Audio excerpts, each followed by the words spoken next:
ओम नमो भगवते वासुदेवाय नमः। बिना इस कथा के देवउठनी एकादशी की पूजा अधूरी मानी जाती है, तो इस कथा को जरूर पढ़ें या फिर आज के दिन जरूर इस कथा को सुने। देवउठनी एकादशी के दिन देव को जगाते और तुलसी माता का विवाह होता है। तो जाइए जानते हैं देवउठनी एकादशी की कथा क्या है। इस कथा के अनुसार प्राचीन समय में एक नगर में एक राजा रहता था। उस राज्य के सभी लोग विधिवत एकादशी का व्रत करते थे और पूजा करते थे। एकादशी के दिन किसी भी जानवर, पक्षी या पशु को अन्न नहीं दिया जाता था।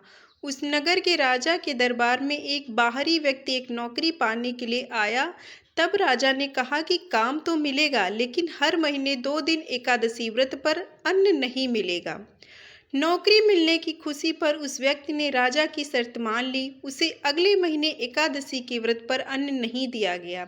व्रत में उसे केवल फलाहार दिया गया था, लेकिन उसकी भूख नहीं मिटी, जिससे वह चिंतित हो गया और वह राजा के दरबार में पहुंचा और उन्हें बताया कि फल खाने से उसका पेट नहीं भरा है, वह अन्न के बिना मर जाएगा। अतः राजा से उसने अन्न देने के लिए प्रार्थना की। इस पर राजा ने कहा कि आपको पहले ही बताया गया था कि एकादशी को अन्न नहीं मिलेगा, लेकिन उस व्यक्ति ने फिर से अन्न पाने की विनती की। उसकी हालत को समझते हुए राजा ने उसे भोजन देने का आदेश दिया। उसे दाल, चावल और आटा दिया गया। फिर उस व्यक्ति ने नदी के किनारे स्नान करके भोजन बनाया और जब भोजन बन गया तो उसने भगवान विष्णु को आमंत्रण देते हुए कहा कि श्री हरि भोजन तैयार है, आइए आप सबसे पहले इसे खाइए। आमंत्रण पाकर भगवान विष्णु वहां प्रकट हुए और उसने अपने देवताओं के लिए भोजन निकाला और वे खाने लगे। फिर उस व्यक्ति ने भी भोजन किया और अपने काम पर चला गया। इसके बाद भगवान विष्णु भी वैकुंठ लौट आए।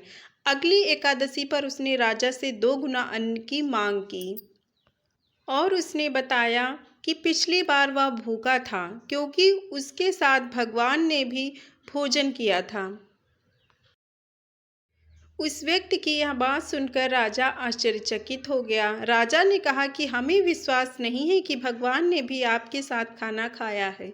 राजा की इस बात पर व्यक्ति ने आप कहा कि आप स्वयं जाकर देख सकते हैं कि क्या यह सच है। फिर एकादशी के दिन उसे 2 गुना अन्न दिया गया था। वह अन्न लेकर नदी के किनारे गया। उस दिन राजा भी एक पेड़ के पीछे छिपकर सब कुछ देख रहा था। उस व्यक्ति ने पहले नदी में स्नान किया, फिर भोजन बनाया और भगवान विष्णु से कहा कि खाना तैयार है और आप इसे खा लें, लेकिन विष्णु जी नहीं आए। उस व्यक्ति ने श्री हरि को कई बार बुलाया, लेकिन वे नहीं आए। तब उसने कहा कि अगर आप नहीं आएंगे तो मैं नदी में कूदकर अपनी जान दे दूंगा। फिर भी श्री हरि नहीं आए। तब वह नदी में छलांग लगाने के लिए आगे बढ़ा। तभी भगवान विष्णु प्रकट हुए और उसे कूदने से बचा लिया। इसके बाद श्री हरि विष्णु ने उसके साथ भोजन किया और उसे अपने साथ लेकर बैकुंठ चले गए। यह देखकर राजा हैरान हो गया। अब राजा को समझ आ गया कि एकादशी व्रत को पवित्र मन और शुद्ध आचरण से करते हैं, तभी पूरा व्रत का लाभ मिलता है। उस दिन से राजा ने भी पवित्र मन से एकादशी का व्रत किया और भगवान विष्णु की पूजा की। जीवन के अंत में राजा के सभी पाप मिट गए और उसे स्वर्गीय प्राप्ति हुई।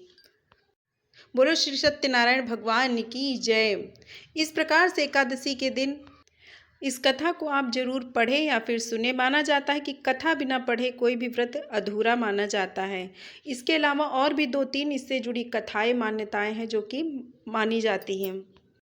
आज यानी 12 नवंबर को देवउठनी एकादशी पर आप सभी देव को जरूर उठाएं और तुलसी विवाह करें। और जो लोग तुलसी विवाह आज ना कर पाएँ तो कल कर सकते हैं या फिर पूर्णिमा के दिन कर सकते हैं। और अगर आप विवाह ना कर पाएँ तो आप तुलसी जी की पूजा जरूर करें। उम्मीद है जानकारी पसंद आई होगी, तो लाइक सब्सक्राइब कीजिएगा। मिलते हैं ऐसे ही और नेक्स्ट वीडियो में। तब तक के लिए जय सिया राम।